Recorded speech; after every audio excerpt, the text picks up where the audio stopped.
Asyhadu an la ilaha illallah wahdahu la syarikalah wa asyhadu anna Muhammadan abduhu wa rasuluhu la nabiyya wa la rasula ba'dah.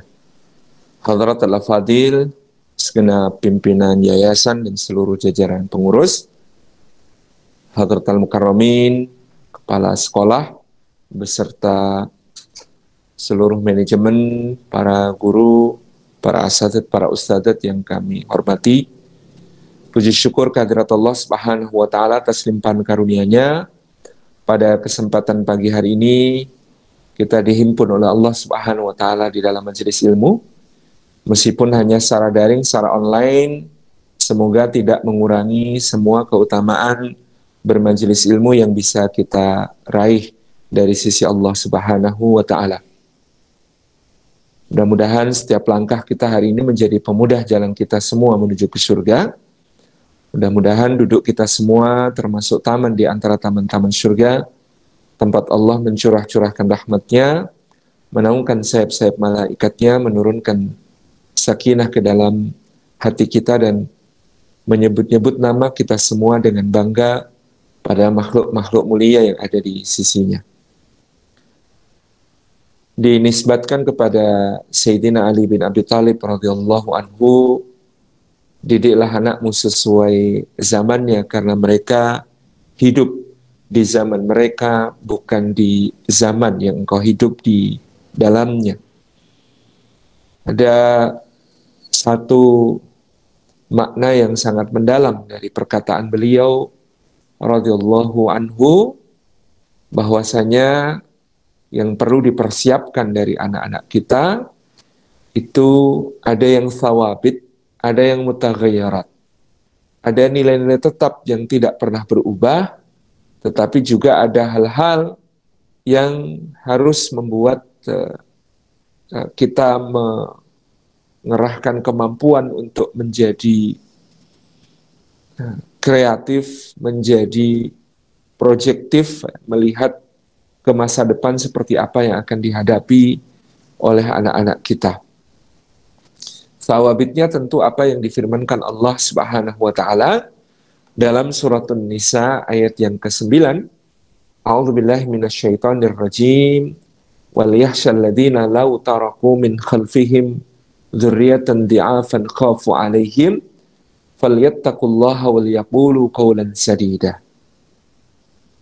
Kata Allah Subhanahu wa taala, wal yakhsha, hendaklah merasa takut alladzina, orang-orang yang lau taraku min khalfihim, seandainya mereka meninggalkan di belakang mereka dzurriyyatan dhi'afan, ada generasi yang lemah, ada anak cucu penerus yang lemah, yang khafu alaihim, mereka senantiasa mengkhawatirkan keadaannya. Falyattaqullaha, maka hendaklah mereka bertakwa kepada Allah, wal yaqulu qawlan sadida, dan hendaklah mereka mengucapkan perkataan yang lurus. Ini adalah salah satu thawabit yang tidak akan pernah berubah sampai kapanpun, di mana Allah Subhanahu wa taala telah memberikan satu diagnosis kepada kita para orang tua.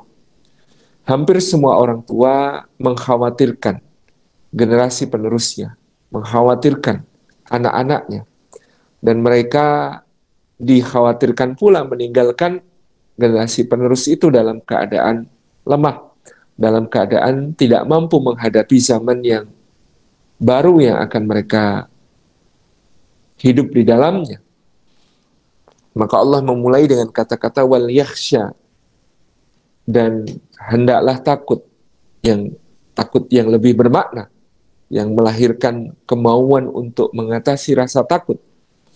Orang-orang yang meninggalkan generasi di belakang mereka dalam keadaan lemah, dalam keadaan yang tidak berdaya, khafu alaihim, dan bahkan mereka senantiasa mengkhawatirkan keadaan mereka. Kita tahu ayat ini berada di tengah-tengah pembicaraan di awal surat An-Nisa yang bertema besar tentang warisan. Seakan-akan ayat ini memberikan sentakan kepada kita semua, berapapun jumlah warisan harta yang akan kita berikan kepada mereka tidak akan pernah cukup. Berapapun banyak emas ataupun perak yang kita bagi-bagikan untuk mereka tidak akan pernah cukup. Tidak akan pernah cukup berapapun harta, emas, perak yang kemudian ditinggalkan orang tua untuk anak-anaknya, ketika kemudian jiwa mereka lemah, ketika kemudian mereka berada dalam keadaan tidak mampu untuk memaksimalkan potensi-potensinya. وَلْيَحْشَلَّذِينَ لَوْ تَرَكُوا مِنْ خَلْفِهِمْ ذُرِّيَّةً ضِعَافًا خَافُوا عَلَيْهِمْ. Bahkan dalam sejarah kita menemukan berbagai kisah bagaimana misalnya Al-Walid bin Abdul Malik, Khalifah Bani Umayyah, meninggalkan untuk masing-masing anaknya 40 juta dinar. Meninggalkan untuk masing-masing anaknya selain berupa kebun, berupa hewan ternak, berupa kuda-kuda pilihan, dan padang-padang gembalaan yang luas, ada 40 juta dinar. 40 juta dikalikan satu dinarnya 4,25 gram, emas 22 karat, sehingga katakanlah dia bernilai 4 juta di zaman kita. 4 juta dikalikan 40 juta, 160 triliun untuk masing-masing anak tersebut. Tetapi kemudian menjadi sangat berbeda dengan sebab ada Walid, ada Sulaiman, sebab ada Sulaiman, ada Umar bin Abdul Aziz yang hanya mewariskan untuk masing-masing anaknya 8 dirham yang ya sekarang hanya mungkin bernilai 800.000 rupiah saja, karena per dirhamnya 3,5 gram perak mungkin nilainya sekarang bahkan belum mencapai 100.000 rupiah. 800.000 dengan 160 triliun perbedaan warisan di antara mereka. Tetapi tidak butuh waktu lama untuk menjadikan keadaan berbalik. 20 tahun kemudian bagaimana Bani Umayyah jatuh dan anak-anak Al-Walid menjadi para buronan yang menggelandang dari kota ke kota dan menjadi pengemis, sementara anak-anak Umar bin Abdul Aziz menjadi pembayar-pembayar zakat terbesar pada zamannya. Ini menjadi ayat yang begitu bermakna di tengah pembicaraan tentang bagaimana pusaka warisan itu akan dibagi di antara anak-anak orang beriman dengan konon dari Allah Subhanahu wa taala sendiri yang tidak bisa diganggu gugat, yang tidak bisa diputuskan sendiri, tetapi betul-betul harus merujuk kepada hududullah, ya, garis-garis yang telah Allah Subhanahu wa taala letakkan dalam pembagian warisan berupa harta. Ketika warisan berupa harta sebanyak apapun tidak pernah mencukupi, maka Allah Subhanahu wa taala memberikan dua perkara penting yang harus dimiliki orang tua yang menginginkan anak-anaknya menjadi generasi yang kuat, anak-anaknya menjadi generasi yang tangguh, dan mereka tidak perlu mengkhawatirkan keadaan anak-anak tersebut. Allah berfirman, "Falyattaqullaha." Hendaklah mereka bertakwa kepada Allah Subhanahu wa taala. Bertakwa kepada Allah ini tentu memiliki dimensi yang sangat luas. Tetapi pada pokoknya adalah bagaimana kita tidak bisa meninggalkan generasi di belakang kita menjadi kokoh, kuat, dan tangguh kalau sebagai orang tua kita tidak memperjuangkan keadaan diri kita, pribadi kita sendiri untuk menjadi hamba Allah Subhanahu wa taala yang berusaha untuk menjalankan segala perintahnya dan menjauhi segala larangannya.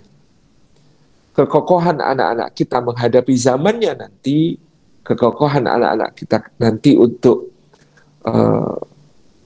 melihat berbagai macam perubahan yang menggilas, ya, yang kita sudah melihatnya mulai sekarang. Begitu cepatnya terjadi berbagai perubahan yang bahkan bersifat disruptif, yang bersifat bisa membalik, mengubah rule of the game, mengubah berbagai aturan tata main, mengubah berbagai cara kita beraktivitas, mengubah berbagai cara kita dalam memenuhi kebutuhan-kebutuhan. Yang ini sangat-sangat tentu bagi kita orang tua menjadi sebuah bayangan yang cukup menggelisahkan akan seperti apa dunia anak-anak kita di masa depan, sementara dunia kita hari ini perubahannya sedemikian cepat luar biasa. Allah menyatakan fal yattaqullaha. Maka bekal kekuatan untuk anak-anak kita dimulai dari diri kita. Bekal kekokohan dan ketangguhan anak-anak kita dimulai dari bagaimana kita mengikatkan kesetiaan ruhani dan jasmani kita kepada Allah Subhanahu wa Ta'ala. Takwa dalam makna berhati-hati. Takwa dalam makna muraqabah, merasakan pengawasannya Allah Subhanahu wa Ta'ala kepada kita para orang tua. Takwa dalam makna mu'ahadah, mengingat kembali janji kehambaan kepada Allah Subhanahu wa Ta'ala dan memenuhinya dengan mengisi hati dan pikiran kita dengan niat baik dan rencana-rencana amal saleh.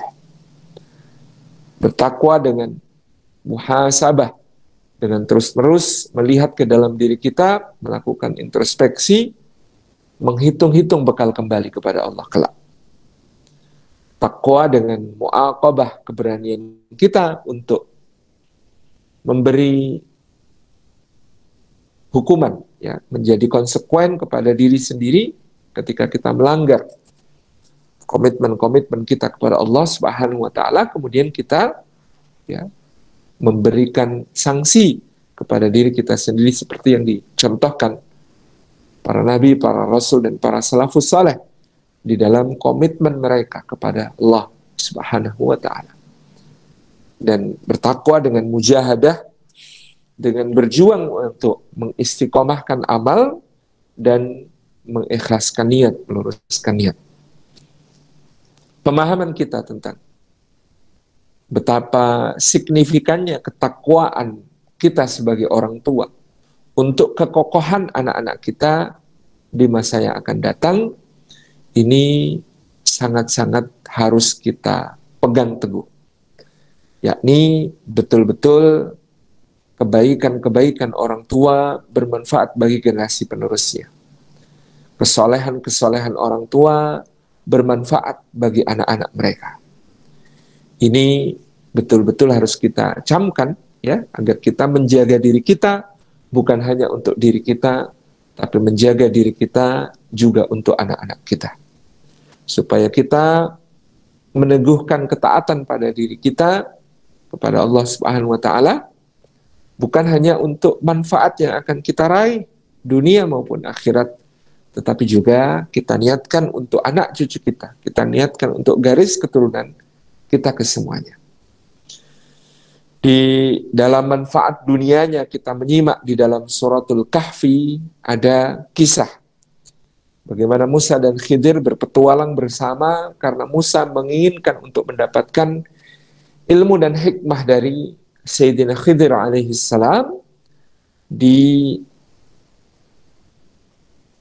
kisah yang ketiga, ketika Khidir alaihi salam mengajak Sayyidina Musa alaihi salam untuk menegakkan sebuah dinding rumah yang hendak roboh di sebuah kota yang kota itu telah menolak untuk memberikan jamuan sekedar kepada mereka. Tapi Khidir alaihi salam mengajak Musa melakukan sebuah pekerjaan yang nanti akan disebut Musa, kalau kamu mau, kamu bisa minta upah untuk diberikan sekedar makanan jamuan atas pekerjaan ini. Tentu ini yang membuat kisah mereka berakhir, karena sesudah itu, ya, Musa sudah melanggar janjinya untuk tidak mempertanyakan apa yang dilakukan Khidir lebih dari 3 kali. Dan pada saat Khidir menjelaskan tentang dinding yang hendak rubuh yang ditegakkan itu, beliau alaihi salam mengatakan, adapun dinding itu ya di bawahnya terdapat simpanan kekayaan bagi dua anak yatim penghuni kota tersebut. Lil yatimaini fil Madinah. Kedua anak yatim tersebut ya berhak untuk mewarisi pusaka simpanan yang ada di bawahnya. Pertanyaannya, apa kebaikan kedua anak yatim tersebut sampai Allah harus mengutus dua orang nabi, dan bahkan salah satunya adalah Rasul Ulul Azmi Sayyidina Musa alaihi salam, untuk menyelamatkan simpanan harta tersebut supaya kelak dapat mereka nikmati. Allah menjelaskan melalui lisan Khidir alaihi salam, wa kana abuhuma salihan. Karena bapak kedua anak yatim itu dahulunya adalah seorang yang saleh. Dengan kesolehan orang tua, si anak bahkan mendapatkan manfaat begitu besar, dijaga oleh Allah, bahkan Allah merasa perlu mengirim dua orang manusia yang paling mulia di zaman tersebut. Dua orang nabi, dan yang satunya adalah Rasul Ulul Azmi, pemimpin agung Bani Israel, Sayyidina Musa alaihissalam, untuk sekedar menegakkan dindingnya supaya harta simpanan itu selamat. Apa keutamaannya? Wa kana abuhuma salihan. Dikatakan dalam ayatnya bahwa bapak dari kedua anak tersebut saleh. Beberapa mufassir menampilkan riwayat yang sangat kokoh bahwasanya yang dimaksud bapak di situ bukanlah bapak kandung langsung, tetapi adalah kakek ketujuh. Kakek yang di garis nasab ya, berselisih 6 generasi dengan kedua anak yatim tersebut. Yang ternyata kesolehannya kakek ketujuh ini masih bermanfaat untuk cucu ketujuhnya. Cucu di garis keturunannya yang ketujuh. Falyattaqullah, maka bertakwa kepada Allah kita niatkan bukan hanya untuk menjaga diri kita dari dosa-dosa, untuk menjaga diri kita berada di atas ketaatan senantiasa, untuk mendapatkan manfaat di akhirat, diselamatkan dari kemurkaan dan azabnya Allah menuju kepada keridhaan dan surganya Allah. Bukan. Tetapi yang kita niatkan adalah juga untuk generasi penerus, untuk anak-anak kita yang akan boleh handle pintunya aja ya. Atau gimana sih, lihat teman kunci dari luar pulang. Ya anak-anak.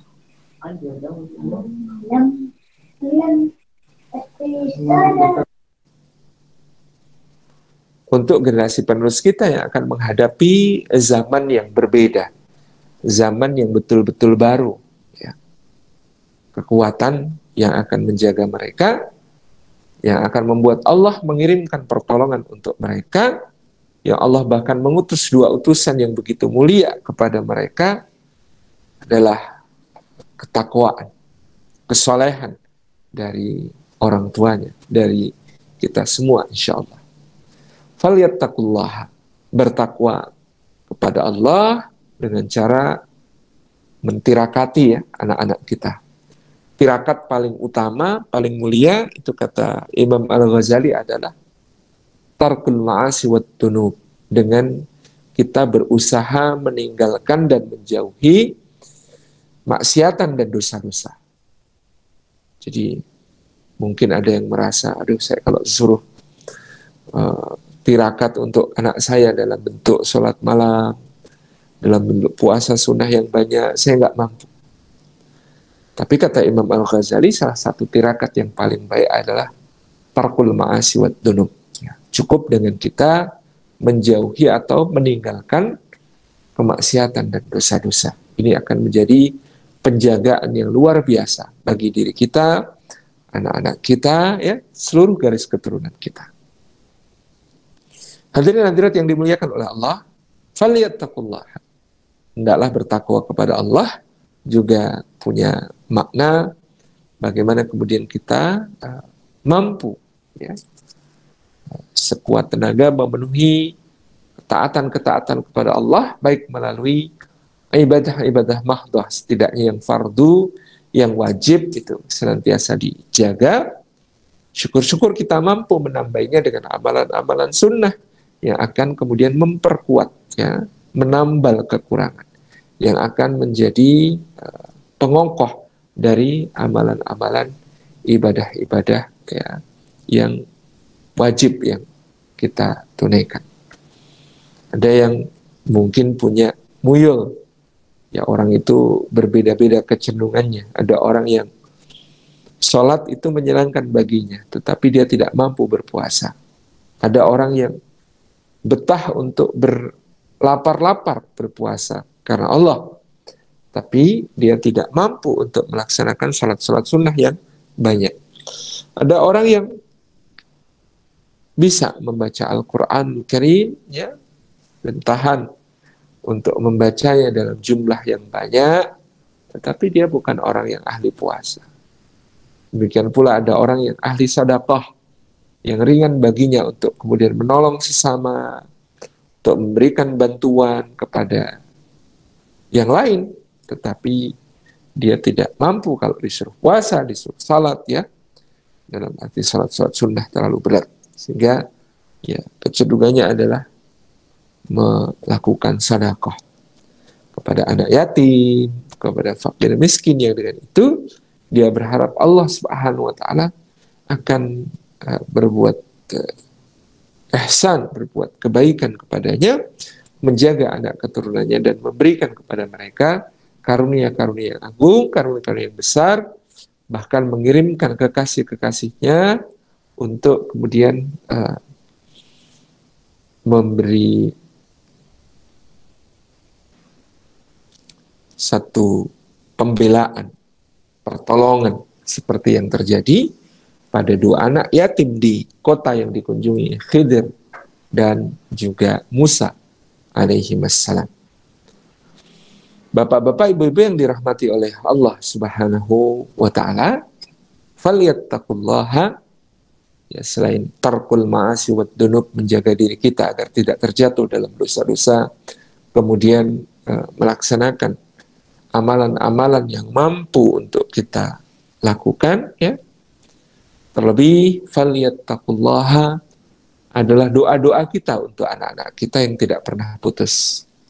Kita tidak bisa mendampingi mereka 24 jam. Kita tidak bisa untuk membimbing mereka 24 jam sehari. Kita tidak bisa berada bersama mereka, mengawasi apa yang mereka lakukan itu selama 24 jam sehari, 7 hari seminggu, ya. Karena sesungguhnya kita adalah makhluk Allah yang lemah. Kita orang tua yang hanya bisa berbuat sejauh yang kita bisa. Maka falyattaqullaha juga adalah doa-doa, munajat-munajat kita kepada Allah Subhanahu wa taala. Mudah-mudahan Allah senantiasa menjaga anak keturunan kita. Mudah-mudahan Allah selalu menjaga keadaan mereka di zaman yang berbeda nanti, ya. Mudah-mudahan Allah selalu mengawasi mereka dan meluruskan mereka ketika bengkok, dan membetulkan mereka ketika keliru, mengoreksi mereka ketika salah. Ini satu upaya, ya, yang sangat penting untuk kita tempuh dalam falyattaqullah. Hendaklah kita bertakwa kepada Allah, mempersiapkan anak-anak kita menuju zaman baru yang tidak kita ikuti. Dengan takwa, makna pertama hati-hati tadi. Yang kedua, berjuang untuk bermujahadah dengan ketaatan-ketaatan kepada Allah, maupun juga menjauhi segala kemaksiatan kepada Allah, ya. Dan yang berikutnya dengan doa-doa kita mohon keterlibatan Allah untuk mengawasi anak-anak kita, untuk meluruskan anak-anak kita, untuk menjadikan mereka terbimbing di bawah naungan taufiknya Allah Subhanahu wa ta'ala. Doa yang paling masyhur ya, kita mendoakan pasangan kita, mendoakan anak keturunan kita, Rabbana hablana min azwajina wa dzurriyyatina qurrata a'yun waj'alna lil muttaqina imama.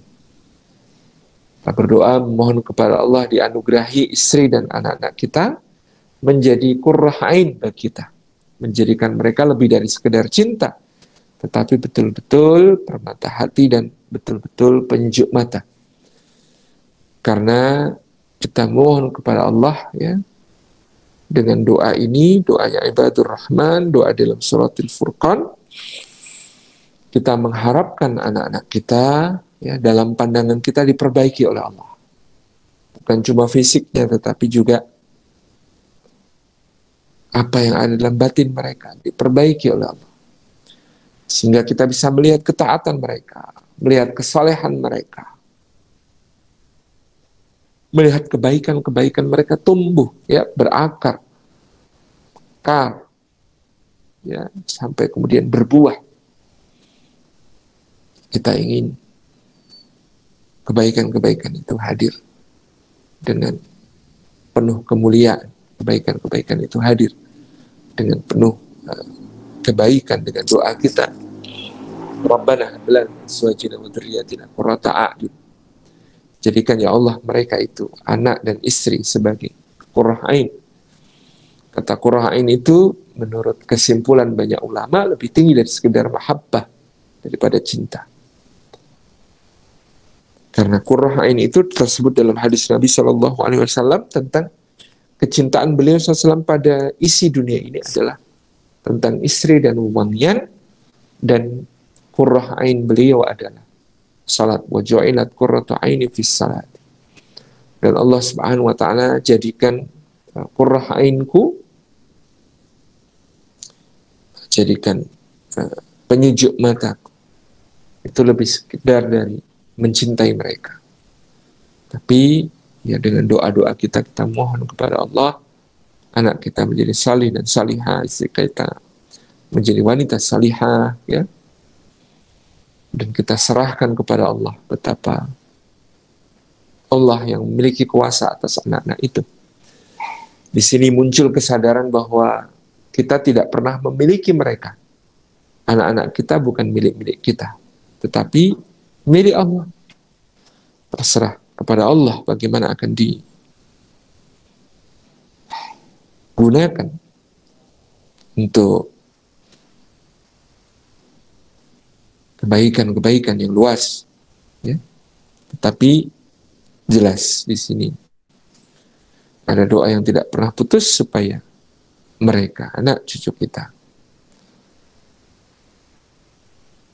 menjadi juga orang-orang bertakwa sesuai dengan falyattaqullaha tadi. Bagaimana caranya menjadi orang yang bertakwa itu? Dengan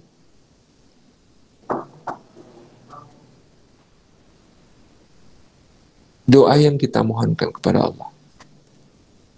Di kalimat berikutnya, waj'alna lil muttaqina imama. Dan jadikanlah kami imam bagi orang-orang bertakwa. Imam bagi orang-orang bertakwa itu berarti kita tidak cuma memohon diri kita pribadi menjadi orang bertakwa, tapi kita memohon kepada Allah agar seluruh keluarga kita, bahkan orang-orang yang ada di dekat kita, kesemuanya menjadi orang bertakwa. Dan doa yang sama kita panjatkan dalam apa yang kita berikan kepada anak-anak kita, mudah-mudahan mereka juga menjadi orang yang bertakwa. Wa ja'alna lil muttaqina imama. Dijadikan oleh Allah kami bisa menjadi imam bagi orang-orang bertakwa. Dan Rasulullah memahamkan para sahabatnya radhiyallahu anhum ajma'in bahwa yang disebut sebagai menjadi imamnya orang bertakwa, ya, berarti meminta kepada Allah diperbaiki bukan cuma untuk dirinya sendiri, tapi untuk seluruh keluarganya. Wa ja'alna lil muttaqina imama. Agar takwa itu menjadi sendi yang paling kokoh dalam kehidupan keluarga kita, rumah tangga kita. Hadirin hadirat yang dimuliakan oleh Allah Subhanahu wa taala, falyattaqullah. Kunci dari segala kunci bagaimana kita mempersiapkan anak-anak kita menghadapi zamannya adalah ketakwaan orang tuanya, doa-doa orang tuanya. Ini yang akan kemudian sangat-sangat menjadi asas dasar bagi sang anak untuk mampu menghadapi zamannya nanti. Betapa luar biasa tanggung jawab orang tua. Saya di pesantren dulu ingat betul bagaimana kalau ada santri bermasalah, ya, guru saya Allahuirham Kiai Haji Mu'tamid Khalil senantiasa menjadikan orang tua sebagai jalan terapi pertama. Dipanggil atau ditemui, disampaikan tentang putra-putrinya, ya. Kemudian diberikan amalan-amalan, ya, tuntunan-tuntunan amalan untuk membuat orang tua ini memperbaiki dirinya. Yang memperbaiki diri yang dilakukan orang tua itu akan menjadi perbaikan juga bagi anaknya. Mungkin kata beliau, anak ibu, anak bapak adalah anak-anak yang salih dan salih. Hanya saja mereka kekurangan, ya, doa pendorong kesolehan-kesolehan mereka di sisi Allah Subhanahu wa ta'ala. Dan itu yang kita kuatkan, kita kokohkan. Orang tua yang faham bahwa anak-anaknya akan menghadapi zamannya yang berbeda, sehingga dia banyak bertirakat, ya, menjauhi maksiat, melakukan berbagai macam kesolehan dan berbagai kegiatan pendukungnya, semuanya bukan hanya untuk dirinya di dunia, tapi juga untuk kehidupan di akhirat kelak, kehidupan selanjutnya, kehidupan bersama seluruh keluarga, ya. Udkhulul jannah antum wa azwajukum tuhbarun, masuklah ke dalam surga kamu dan istrimu digembirakan dibahagiakan oleh Allah, dan jannatu adnin yadkhulunaha ma'as salihin min abaihim wa abnaihim wa azwajihim, yaitu di surga Aden yang mereka masuki beserta orang-orang soleh dari bapak-bapak mereka, anak-anak mereka, ya, dan juga istri-istri mereka. Falyattaqullah. Jadi cara mendidik anak kita untuk menghadapi zamannya yang pertama-tama adalah cara mendidik yang tidak langsung, yaitu bagaimana kita memperbaiki ketakwaan kita pribadi kepada Allah Subhanahu wa ta'ala. Yang kedua, waliyaqulu qawlan sadida, dan hendaklah mereka mengucapkan perkataan yang lurus, perkataan yang lempang. Karena perkataan yang lurus, perkataan yang lempang adalah kunci dari keteguhan akhlak, keteguhan sikap, keteguhan, ya, keperwiraan, keberanian dari seorang yang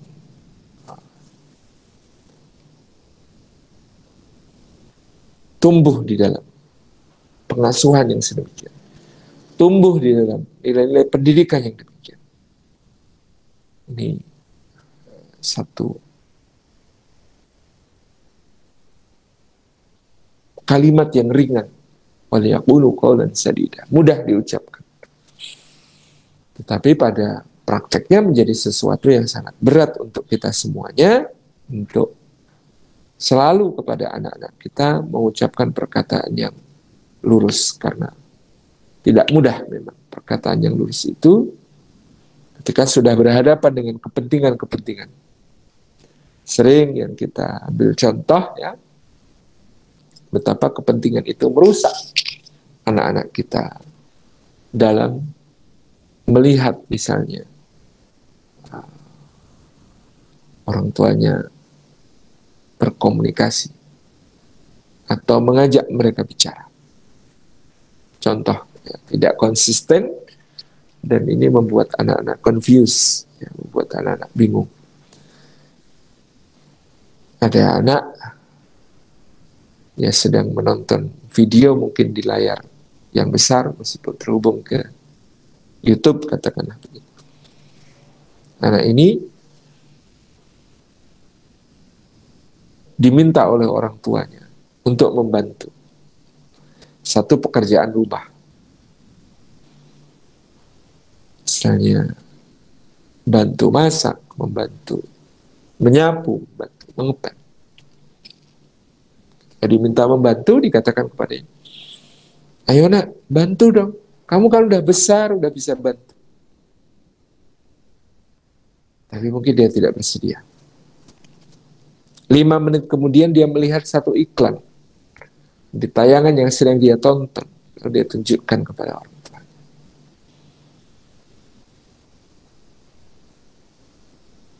Ma, beli ini dong. Pa, beli ini dong. Bu, beli ini dong.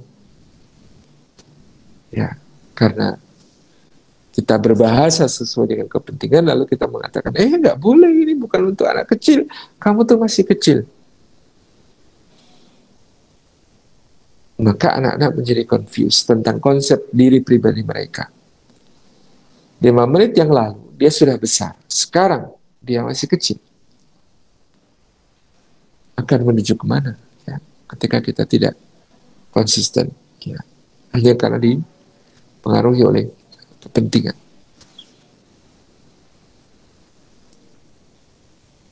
Waliyattaqullaha qawlan sadida.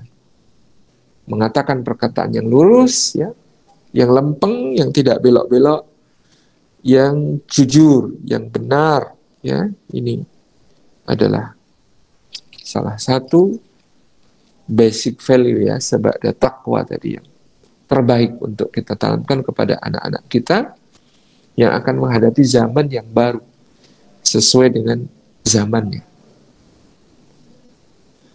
Rekan-rekan yang disayang oleh Allah Subhanahu wa Ta'ala, ya, jadi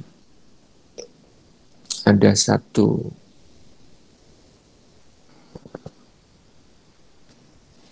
paduan yang luar biasa antara ketakwaan kepada Allah, sedangkan mengucapkan perkataan yang lurus itu juga bagian dari ketakwaan kepada Allah. Tapi sengaja dibedakan, dipisah, untuk menunjukkan betapa pentingnya mengucapkan perkataan yang lurus. Ibu-ibu yang mau pamit pergi kepada anaknya, sampaikan kata pamit itu kepada anak-anak kita. Jangan kita membuat sandiwara untuk membuat mereka tidak menangis, tetapi mereka mencatat pelajaran yang sangat buruk, yaitu bolehnya berkhianat. Ada ibu-ibu mau pergi, anaknya tidak mau ditinggal, kemudian pembantu atau yang lain disuruh untuk mengajak melihat cicak, ya, lalu tanpa pamit dia menyelinap pergi. Anak mungkin tidak menangis, tapi dia belajar sesuatu yang sangat besar, yaitu bahwa tujuan menghalalkan cara. Karena ibuku mau pergi, dia suruh aku lihat cicak-cicak, dan dia pergi tanpa pamit. Akan lebih baik pamit. Dalam keadaan apapun, dia menangis ataupun dia diam, dia marah, kecewa, ataupun dia merasa lebih suka tinggal di rumah, katakan karena memang tidak bisa diajak,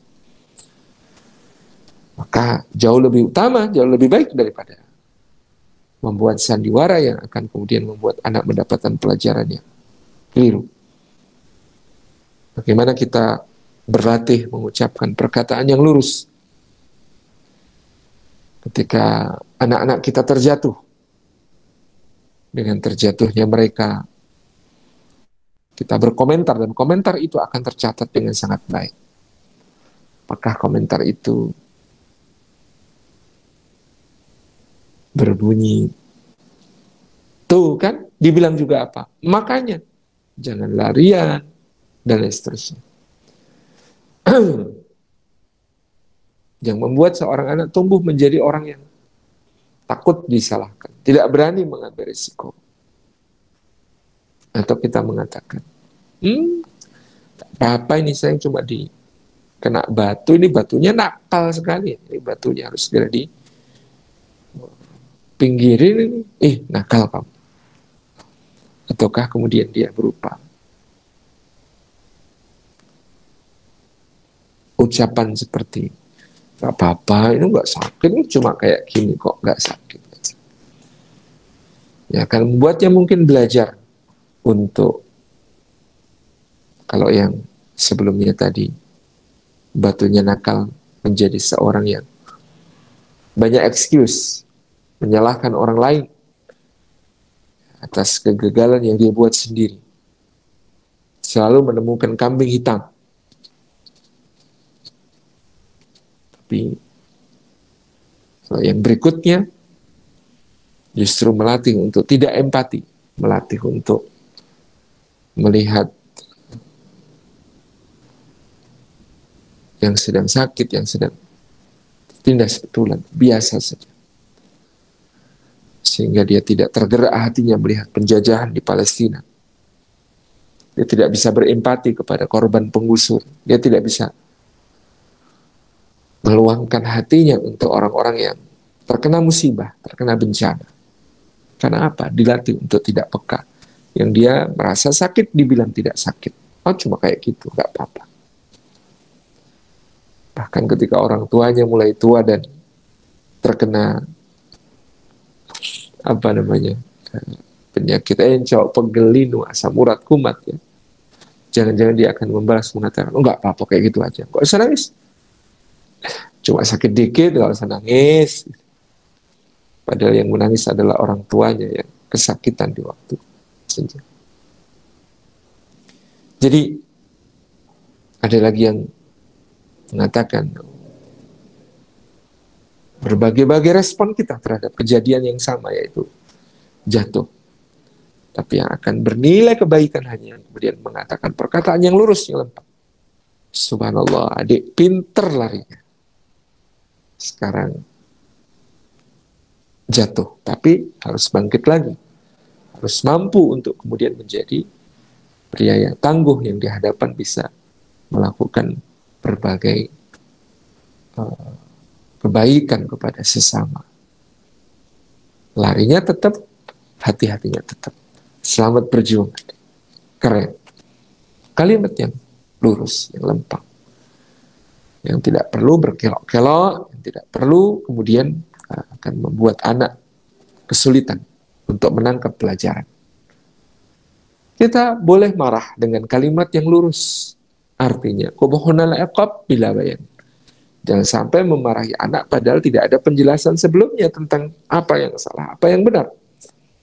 Ada anak langsung diajak orang tuanya pergi ke satu acara pertemuan, ya tidak ditawari. Tahu-tahu di tempat pertemuan dia kemudian dimarah-marahi karena berlarian bermain bersama teman-teman yang lain. Dia tidak akan menemukan kesimpulan apapun selain bahwa ayahku galak, abiku galak, bundaku galak. Kenapa? Karena dia dimarahi. Tetapi kalau kemudian dari awal ada kesepakatan, ini nanti perginya 3 jam, jadi nggak boleh ya ngerengek-ngerengek pulang kalau belum waktunya pulang. Yang kedua, di sana nanti ada kebun buah, katakanlah mainnya di situ, ya jangan ganggu yang di dalam, banyak kabel, banyak kamera, banyak alat sound system yang kemudian bahaya kalau sampai ketabrak. Nah, kalau kemudian sudah diberikan penjelasan semacam ini, terus dia melanggar, maka ya anak ini akan mengambil pelajaran penting. Oh, saya melanggar, makanya saya dimarahi. Tapi kalau tidak ada keterangan awal, penjelasan awal, anak langsung apa-apa dimarahi, apa-apa ditegur, apa-apa dikerasi, maka dia hanya akan berkesimpulan bahwa orang tuanya galak. Padahal ada nilai yang jauh lebih besar yang kita harapkan dari situ, dari sebuah karya. Jadi kenapa Indonesia ini untuk mencari 11 pemain sepak bola gitu ya, untuk berlaga di Piala Dunia katakanlah begitu, itu begitu susah. Maka kita kekurangan orang? Tidak, orang kita sangat banyak. Apa yang kurang dari kita? Jangan-jangan itu kesalahan orang tuanya dulu. Ketika anaknya suka lari-larian, orang tuanya bilang, jangan lari nanti jatuh. Padahal 90% pekerjaan orang bermain sepak bola adalah berlari. Jadi kita ini malas lari, malas olahraga, malas melakukan berbagai hal, ya. Karena kemudian kita merasakan nyaman-nyaman diri, ya, dengan hal-hal yang melenakan. Hadirin-hadirat yang dimuliakan oleh Allah, wal yaqulu qawlan sadida. Kita memenuhi perintah Allah untuk mengucapkan perkataan yang lurus, yang lempeng. Dan Allah juga memuji perkataan yang lurus dan lempeng dengan kata-kata yuslih lakum a'malakum wa yaghfir lakum dhunubakum wa may yuti'illaha wa rasulahu faqad faza fawzan 'azim. Jadi mengucapkan perkataan yang lurus itu ada dampak lain. Yuslih lakum a'malakum. Allah yang akan memperbaiki amalan kita, kerja-kerja kita, ya, memperbaiki semua aspek di dalam diri kita dan mengampuni dosa-dosa kita. Ini keuntungan yang luar biasa dari seorang yang berkomitmen kuat untuk menjadikan wal yaqulu qawlan sadida. Perkataan yang lurus, perkataan yang lempeng, supaya bisa menjadi pengokoh kepribadian anak-anak kita.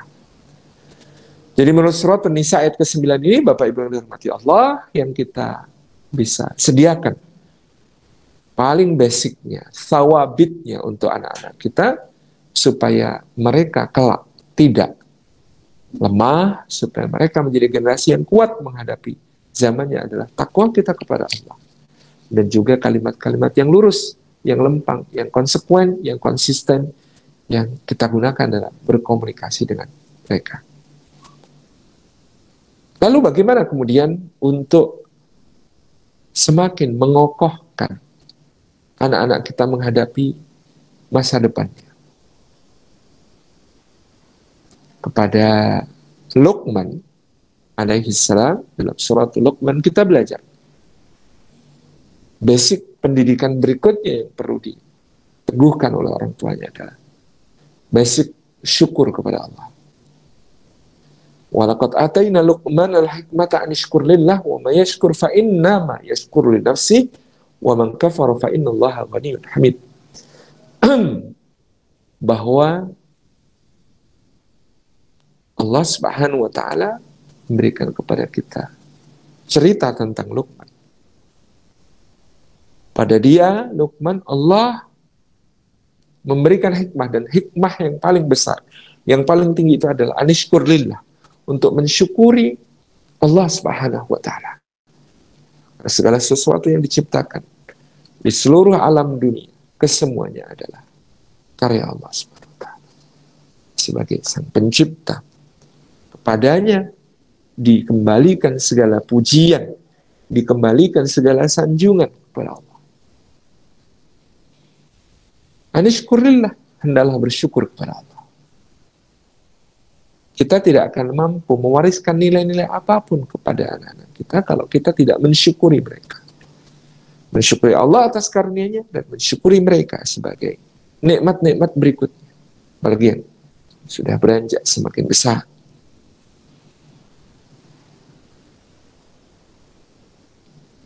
Syukuri dengan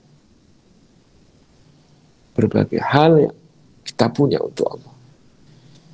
Ibadah kepada Allah, ya, berbagai amalan yang fardu dan sunnah, ini penting yang menjaga pertama. Berikutnya adalah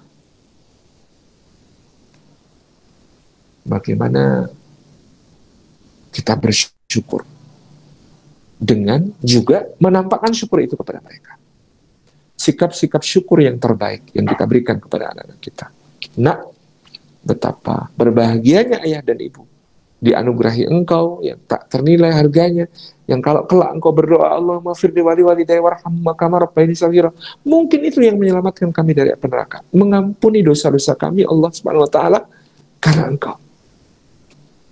Yang dengan amal perbuatanmu kelak yang baik-baik karena meniru, karena kemudian mengikuti apa yang diajarkan orang tua, pahala yang tidak putus-putus mengalir tanpa henti. Ungkapkan rasa syukur itu dengan pujian-pujian yang baik, dengan apresiasi yang baik. Salah satu penanda kita ini bersyukur atau tidak kepada anak-anak kita. Contoh, Maka kita mengapresiasi upaya positifnya, ataukah kita lebih sensi kepada perkara-perkara yang dia sebenarnya tidak sengaja, lalu justru itu yang kita marahi. Anak kita habis makan, masih kecil mungkin, 2 tahun katakan begitu. Habis makan dia narik piringnya, dibawa ke tempat cuci piring, di tengah perjalanan. Ketika piring itu ditarik-tarik, lepas dari genggamannya, jatuh, pecah. Ketika melihat anak bawa piring ke tempat cucian dan jatuh dan pecah, mana yang kita komentari pertama kali? Apa kita langsung mengatakan, tuh kan udah Umi aja toh, kamu itu malah jadi pecah, repot kan semua? Ataukah yang kita katakan adalah, Masya Allah nak, keren banget anak Umi, habis makan mau dibawa ke tempat cuci piring, itu namanya anak yang bertanggung jawab. Nah, tapi ini qadarullah, pecah, lepas. Gak apa-apa ya. Insya Allah kita bersihkan bareng-bareng. Yuk, bantuin Umi bersihkan. Anak keren. Besok lagi lebih hati-hati ya sayang ya. Yang pertama, menunjukkan kita itu kepada anak, ya, meskipun ini contohnya tentang anak yang kecil, itu akan kelihatan sampai ketika dia dewasa seperti apa. Mana yang kita lebih perhatikan? Kesalahan yang mungkin dia tidak sengaja, ataukah kemudian upaya positif, niat baik yang ada dalam hatinya, yang kemudian dia lakukan semampu dia, sejauh kemampuan dia. Apresiasi itu. Syukur tentang anak-anak kita. Dia sudah belajar. Apresiasi prosesnya. Dia belajar dengan giat, dengan keras, bahkan mungkin begadang semalaman. Bahwa nilainya 6. Berikan apresiasi dengan mengatakan, keren. Yang mama lihat semalam jauh lebih keren daripada angka ini. Angka ini, angka yang menunjukkan hasil. Tapi hasil tidak ada apa-apanya dibandingkan upayanya Mas semalam belajar sampai malam. Keren banget. Tinggal besok lagi, coba diingat-ingat kesalahannya apa.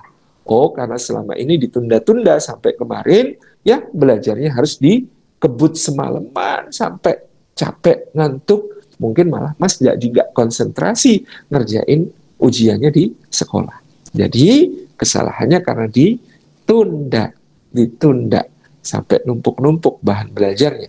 Besok-besok kalau belajarnya kayak semalam, tapi yang dipelajari tidak harus bebannya sebanyak semalam, ditumpuk-tumpuk, tapi dibagi-bagi di malam-malam yang lain, pasti hasilnya keren banget. Apresiasi kita. Dan mensyukuri anak-anak kita. Dengan apapun yang ada. Dengan kata-kata kita. Dengan apa yang kita miliki semuanya. Rasa syukur. Membangun kedekatan dengan anak-anak kita berapapun usianya, salah satu rumusnya adalah rasa syukur dan ekspresi syukur. Seperti memang Nabi SAW mencontohkan kepada kita keakraban yang luar biasa dengan anak-anak. Umamah binti Abil As yang digendong ketika mengimami di masjid, Hasan bin Al-Husain bin Ali yang menjadikan Nabi SAW kuda-kudaan ketika Nabi SAW sedang bersujud memimpin salat di Masjidin Nabawi. Sampai beliau tidak mau mengangkat kepalanya, sampai anak kecil ini mengangkat kepalanya sendiri. Turun dari Rasulullah SAW, baru Rasulullah bangkit dari sujud. Mereka dibariskan, ya. Abdullah bin Ja'far, Abdullah bin Abbas, Abdullah bin Umar, Abdullah bin Zubair, Usamah bin Zaid, Al-Hasan, Al-Husain, dibariskan oleh Nabi SAW, dikatakan kepada mereka, ayo siapa yang bisa menangkap aku, maka mendapat hadiah. Berlari. Dan kemudian dikejar oleh anak-anak itu sampai mereka mendapatkan Rasulullah dan semua mendapatkan hadiah. Ekspresi syukur, ekspresi cinta, ekspresi keakraban, kemesraan akan menjadi bonding yang sangat kuat yang akan membentengi anak-anak kita dari segala pengaruh negatif. Termasuk pergaulan bebas. Ya. Ketika kemudian kita menjadi seorang yang nyaman untuk mereka. Diajak bicara, diajak berbagi, ya. Menjadi orang tua yang seperti sahabat bagi anak. Ya, syaratnya mau mendengarkan, jangan menjudge, menghakimi, ya, memotong cerita, menawarkan solusi langsung sebelum selesai cerita, atau meloncat ke kesimpulan, ya, dan lain sebagainya. Kita perlu hindari dengan anak-anak kita supaya mereka merasa nyaman bercerita dengan kita. Ketika mereka merasa nyaman cerita dengan kita, mereka akan cerita, dan kalau mereka cerita apa-apa dibagi dengan kita, kita akan lebih mampu melakukan antisipasi, ya, meskipun kemudian kita berada dalam keadaan yang, ya, sebagai orang tua tentu ada waktu yang terbatas, ada sumber daya yang terbatas. Tapi rumus yang sangat sederhana, mendengarkan ini begitu luar biasa, menunjukkan rasa syukur kita kepada mereka. Syukur juga dalam bagaimana kita mencoba untuk nyambung dengan mereka. Satu, pandai mendengarkan. Yang kedua, nyambung obrolan. Anak-anak kita ngerti tentang K-pop, serba-serbinya luar biasa. Kita nggak harus sebanyak mereka pengetahuannya, tapi kalau kita bisa nyambung, diajak ngobrol sama mereka, sambil memberikan pemaknaan akan apa yang mereka petualangi di dunia K-pop idol, di dunia tren-tren zaman sekarang. Ada anak-anak yang suka nge-game, tentang gamenya gitu ya. Kemudian berbagai hal yang membentuk anak-anak kita ini. Kalau orang tua bisa tahu, bisa kenal, dan kemudian di dalam obrolan bisa nyambung, kita nggak perlu khawatir tentang masa depannya. Kenapa? Karena di sini, ya, ketersambungan orang tua dengan anak akan diikuti anak trust, punya kepercayaan kepada orang tua. Sehingga ketika mereka punya sesuatu dalam hatinya, mereka cerita, kita jadi tahu.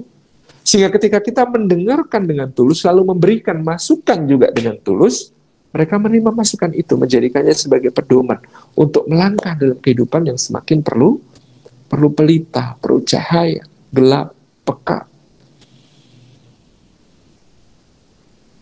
Yang ketiga, bentuk bagian dari rasa syukur itu setelah mendengarkan, ya, terlibat, involve. Yang ketiga adalah memfasilitasi yang baik-baik dari semua kecenderungan mereka. Ini senangnya apa sih anak kita ini dalam hal-hal yang positif? Fasilitasi segera. Suka main basket, kenapa tidak kita bikinkan, kalau ada lahannya, lapangan basket. Suka kemudian dengan ilmu fotografi, kenapa tidak kita belikan kamera yang bagus. Suka dengan dunia desain, kenapa tidak kita belikan gadget yang memadai untuk mereka melakukan kerja-kerja pada aplikasi atau software yang spesifik, yang memang membutuhkan spesifikasi tertentu dari gadgetnya, ataupun perangkatnya, ataupun laptopnya misalnya. Fasilitasi. Jadi dari dengarkan, kemudian terlibatlah, dan fasilitasi. Ini akan menjadi kekuatannya bagi anak-anak kita untuk menghadapi zamannya, karena mereka memiliki orang tua yang suportif kepada berbagai hal yang akan mereka jadikan sebagai passion mungkin. Yang penting orang tua bisa menanamkan mission, ya. Passionnya boleh jadi di dunia desain, tapi misinya adalah bagaimana dengan keterampilan desainnya itu kelak dia bisa memberikan kontribusi terbaik untuk Islam, terbesar untuk Allah dan Rasulnya Sallallahu Alaihi Wasallam. Itu yang jadi tugas orang tua, memberikan fasilitasi sekaligus pengarahan kepada mereka. Jadi Luqman, ya begitu, dia pandai bersyukur kepada Allah, dia pandai mensyukuri keadaan anak-anaknya, dan dengan kesyukuran mereka itu kita bisa menyaksikan bagaimana mereka, anak-anak Luqman, siap untuk mendapatkan kurikulum-kurikulum yang berat. Kurikulum-kurikulum yang berat, yang kemudian dimulai dari tauhid, muraqabatullah, ya, dimulai dengan ibadah, akhlak, adab. 1, 2, 3, 4, 5, ada 5 kurikulum penting. Ya bunayya la tusyrik billah, tauhid. Ya bunayya innaha intakum mithqala habbah, muraqabatullah. Ya bunayya aqimis shalah, ibadah. Wala tusa'ir khaddaka lin-nasi wala tamshi fil ardi maraha. Akhlak. Waqsid fi masjika waghdud min sautik. Adab, insyaallah. Semua yang luar biasa yang kemudian di sana kita bisa melihat betapa kurikulum yang berat ini tertopang oleh tadi takwa kita, tertopang oleh tadi kalimat yang lurus dari lisan kita, tertopang oleh tadi syukur dan ekspresi-ekspresinya kepada mereka, maka 5 kurikulum ini menjadi jauh lebih ringan, menjadi begitu sederhana untuk disampaikan, dan insya Allah membekas, memberi asar yang sangat kuat. Ya bunayya la tusyrik billah. Nah, jangan mempersekutukan Allah. Mempersekutukan Allah itu kezaliman yang besar. Nah, Allah yang menciptakan kamu, maka menyembah bukan kepada Allah adalah kezaliman yang besar. Nah, Allah yang memberi rizki kamu, maka menyembah kepada selain Allah adalah keliru besar. Nah, Allah Subhanahu wa taala yang menciptakan hidungmu dengan 2 lubang yang menghadap ke bawah, untung tidak ke atas kalau hujan repot, yang masuk ke dalam rongga lalu melalui tenggorokan sampai ke paru-paru. Allah yang menciptakan itu semua. Dengan Allah mengirimkan udara yang bernafas masuk ke dalam dada. Di sana didistribusikan, dititipkan kepada sel-sel kecil di dalam cabang-cabang yang kecil dari paru-paru kita. Bergabung dengan darah, memberi kekuatan bagi seluruh tubuh kita. Maka apakah fair kalau kita beribadah kepada Allah Subhanahu wa taala? Nah, Allah yang menciptakanmu dengan telinga yang memiliki frekuensi seperti ini, yang hanya lubang kecil, tapi ketika ada getaran bunyi masuk, dia nyambung kepada otak, dan otak langsung merumuskan satu gambaran yang kita kenal. Gajah, hanya gelombang bunyi. Tetapi ketika dia masuk ke dalam otak, tergambar binatang yang besar. Ada 4 kaki yang besar-besar, ada ekor yang kecil bergerak-gerak, ada belalai yang panjang, ada telinga yang lebar, ada mata yang sipit. Tabarakar Rahman. Sebuah keindahannya luar biasa. Maka apakah pantas nak kamu menyembah bukan kepada Allah yang menciptakan hidung untuk alat bernafas beserta seluruh fungsi penunjang, menciptakan telinga untuk mendengar beserta seluruh fungsi penunjangnya? Ya bunayya, ya bunayya innaha in taku mithqala habbah. Dan yang kedua, muraqabatullah. Nah,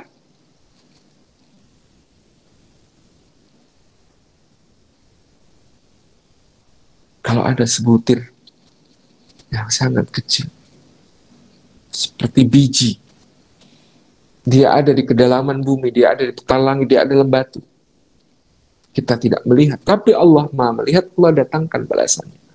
Kamu melakukan amal ya yang baik, ayah nggak tahu, nggak bisa muji, ibu nggak tahu, nggak bisa membanggakan kamu, ustadz nggak tahu, nggak bisa mengapresiasi kamu, teman-teman nggak tahu, nggak bisa mengolok-olok kamu, membuli kamu.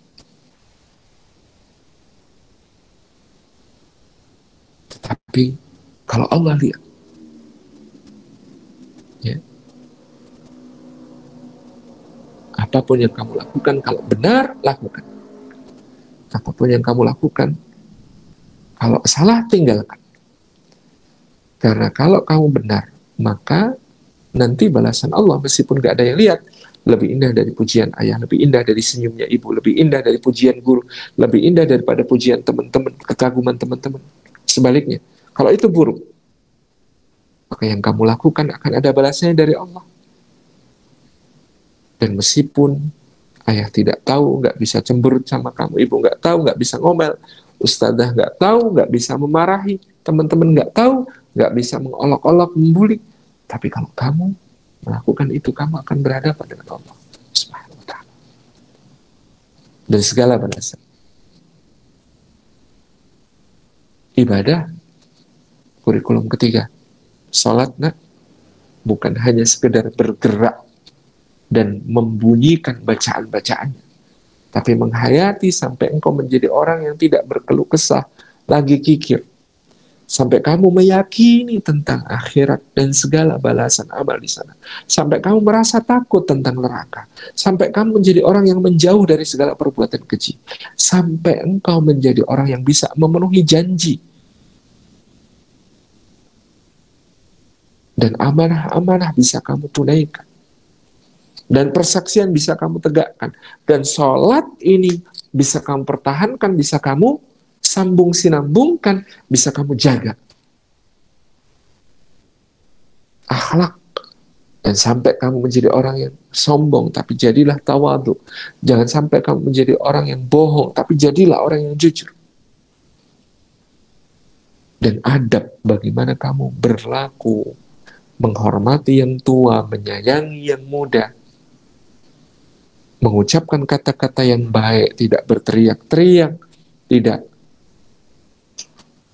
melakukan berbagai hal yang kemudian akan membuat kamu terhina, tercela. Semua itu adalah paduan dari pengajaran-pengajaran yang akan sangat menentukan keberhasilan anak kita menghadapi zamannya nanti. Kalau soal skill, kalau soal ilmu pengetahuan, betapa cepatnya semuanya tidak relevan. Lulus SMP di tahun 80-an istimewa. Lulus SMA di tahun 90-an istimewa. Yang SMP tidak lagi. Lulus S1 di tahun 2000 baru istimewa. Itu pun banyak yang pengangguran. Lulus S2 di masa sekarang, ya menjadi biasa-biasa saja. Lulus S3 juga akan makin biasa. Profesi dokter di tahun 80-an kaya raya. Di tahun 90-an masih lumayan kalau Anda spesialis. Di tahun 2020 ini ada dokter kuliah 4 tahun. Koasisten 2 tahun. Internship 1 tahun. Ambil spesialis 4 tahun tanpa bisa mendapatkan penghasilan apa-apa. Selesai bertugas, ada pandemi COVID, termasuk yang gugur di garis depan. Betapa luar biasanya.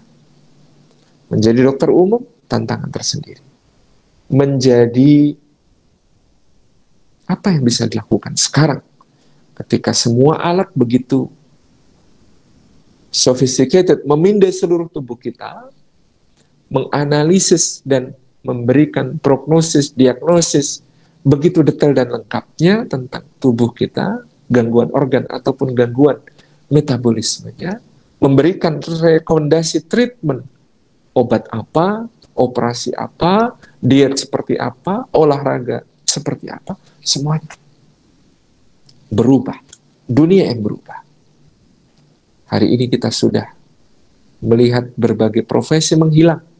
Dari penjaga pintu tol sampai pekerja di pabrik-pabrik yang semua tugas mereka sudah bisa digantikan oleh mesin dan robot. Anak-anak kita berada kelak dalam suasana teknologi artificial intelligence yang terus dilatih semakin cerdas, dan semakin mendekati kemanusiaan kita. Robotika dan mesinisasi yang semakin jauh lebih akurat, lebih baik daripada tangan-tangan kita. Keterampilan-keterampilan, pengalaman bertahun-tahun, kalah semuanya. Maka hanya menurut saya nilai-nilai yang tidak pernah lekang tadi, dengan kita sebagai orang tua terus bertakwa, dengan kita sebagai orang tua terus mengucapkan perkataan yang lurus, dan kita sebagai orang tua terus mengekspresikan rasa syukur yang akan membuat anak-anak kita dengan tauhidnya yang kokoh, dengan muraqabatullahnya yang keren, integritasnya terjaga. Dengan ibadahnya yang terjaga, dengan akhlaknya, dengan adabnya, akan menjadi orang-orang yang kompetitif yang tidak pernah bisa dikalahkan oleh mesin. Nilai-nilai ini tidak pernah lekang oleh waktu, tidak pernah usang oleh zaman. Semua akan mencari orang berakhlak mulia dan berintegritas, yang dengan itu, ya, dia bisa belajar. Kapasitas otaknya tidak terbatas untuk belajar hal baru, untuk melakukan semuanya dengan cara baru. tetapi yang akan menentukan bagaimana mereka meraih suksesnya tetap adalah integritas. Bagaimana dia bertauhid menentukan integritasnya. Bagaimana dia merasa diawasi oleh Allah dan akan dibalas amalnya oleh Allah menentukan integritasnya. Bagaimana dia beribadah yang mencegah dia dari keji dan mungkar, yang membuat dia berada dalam akhlak-akhlak yang baik. Bagaimana kemudian akhlak dan adab yang selalu menjaga dia untuk menjadi pribadi yang menarik, pribadi yang unggul, pribadi yang indah, pribadi yang dihargai dimanapun kehadirannya, menjadi dirindukan, di kehilangan dia menjadi satu kehilangan yang besar. Demikian, karena waktu yang sudah habis, kami sampaikan. Jazakumullah khairan. Wassalamualaikum warahmatullahi wabarakatuh. Waalaikumsalam warahmatullahi wabarakatuh. Ustaz, ini ada beberapa pertanyaan. Boleh kita jawab dulu ya Ustaz ya. Pertanyaan pertama dari Bunda Nadia Hanifah, Pak Ustaz. Bagaimana kalau game Ustaz, sedangkan games ini kan harus kita batasi.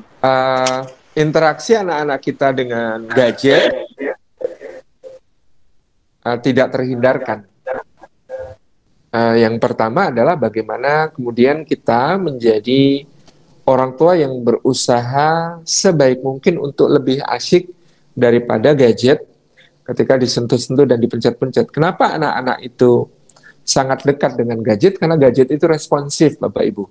Gadget itu ketika disentuh dan dipencet, dia memberi respons. Nah, kalau orang tua tidak ingin anaknya kecanduan gadget, pertama-tama memang harus berusaha berjuang menjadi orang tua yang lebih asyik kalau disentuh dan dipencet-pencet daripada gadget. Itu komitmen pertama kita untuk meminimalisasi interaksi anak dengan gadget. Jadi bagaimana kita sebagai orang tua diajak bermain, ya, diajak belajar, diajak bercanda, itu tetap lebih asyik daripada gadget. Persoalannya kadang-kadang gadget disentuh, dipencet, dia memberi respon, sementara orang tua itu dipanggil 5 kali nggak nyahut, ditarik-tarik dia tetap asik dengan gadgetnya sendiri juga, gitu ya. Ini yang kemudian akan menjadi semakin parahnya anak itu tergantung kepada gadget. Jadi yang pertama, komitmen bagaimana kita sebagai orang tua ya mendahulukan anak. Kan kata Sayyidina Ali juga, anak umur 0 sampai 7 tahun misalnya adalah anak yang harus diperlakukan sebagai raja. Raja itu kalau manggil seseorang ya harus segera untuk memenuhi panggilan. Kalau tidak itu namanya ya bisa dapat hukuman dari raja gitu. Yang kedua, prinsipnya adalah interaksi anak dengan gadget ada dosisnya. Kita perlu menentukan dosis maksimal sehari berapa jam, ya. Yang itu harus dibangun kesepakatan dengan anak, maksimal berapa jam dia harus memenuhinya, gitu ya. Ya, ini tidak bisa dilakukan kecuali juga anak mendapatkan keasikan di luar bermain gadgetnya, ya. Bermain langsung dengan Lego, dengan permainan-permainan edukatif yang bisa kita fasilitasi, kita adakan, tentu akan jauh lebih bermanfaat. Kita fasilitasi bak pasir untuk mereka berekspresi dan berimajinasi, ya, dan lain sebagainya. Jadi sediakan berbagai permainan lain yang lebih asyik daripada sekedar permainan online, game, dan lain sebagainya. Dan kemudian batasi waktu interaksi dengan gadget itu. Pembatasan waktu interaksi dengan gadget ini yang perlu disepakati dengan anak. Yang ketiga, berikan pendampingan ketika anak-anak bermain gadget dan melakukan game. Nah, itu. Demikian. Terima kasih Ustadz. Kita ada pertanyaan kedua ya Ustadz. Satu lagi ya pertanyaan. Ada dari Bunda Yuli Puspitasari. Pertanyaan, Assalamualaikum Ustadz. Tadi Ustadz mengatakan bahwa kita dulu sebagai orang tua harus soleh. Mohon pencerahannya Ustadz, definisi solehnya itu bagaimana? Apakah hanya menjalankan ibadah, berbuat baik, lisan yang terjaga? Apakah sebatas itu Ustadz? Jazakallah khair. Baik, yang pertama, Bapak Ibu Rahmatullah, bahwa orang tua yang soleh itu tadi kita sudah jelaskan sebisa mungkin tarkul ma'asi wa dzunub, ada upaya untuk menjaga diri dari dosa-dosa. Yang kedua, memang anak-anak kita ini peniru ulung, peniru yang sangat baik. Dia lebih percaya apa yang kita dilihat daripada apa yang didengar. Kalau dia dibilangin, "Nak, baca Quran dong." Enggak ah, kenapa kok nggak mau baca Quran, itu nggak baik. Dari mana dia dapat keterangan baca Quran itu nggak baik? Ya karena ayah ibuku nggak pernah. Ayah ibunya nggak pernah melakukan sesuatu, itu diterjemahkan oleh anak sebagai itu tidak baik. Kenapa? Karena dia berprasangka baik, orang tuanya orang baik. Kalau orang tuaku orang baik, apa yang tidak dilakukan orang tuaku berarti tidak baik. Berarti baca Quran tidak baik karena tidak pernah dilakukan orang tuaku. Ini contoh. Jadi mereka peniru yang sangat sangat ulung. Jadi makanya kita selalu dalam berinteraksi kepada anak berusaha untuk meneladankan yang baik-baik. Itu yang namanya orang-orang tua yang saleh.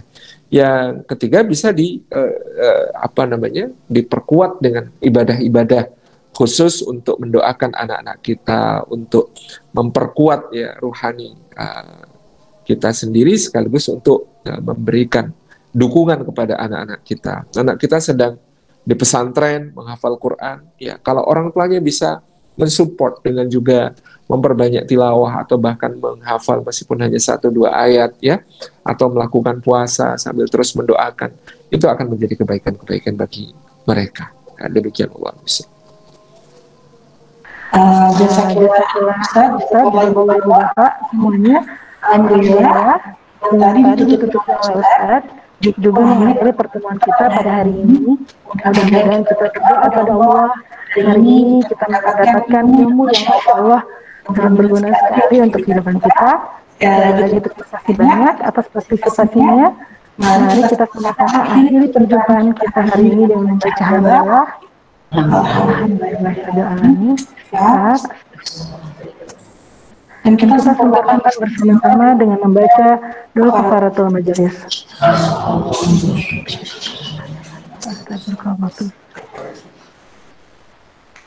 Sekian dari kami. Kurang dan lebih mohon maaf. Billahi taufiq wal hidayah. Wassalamualaikum warahmatullahi wabarakatuh.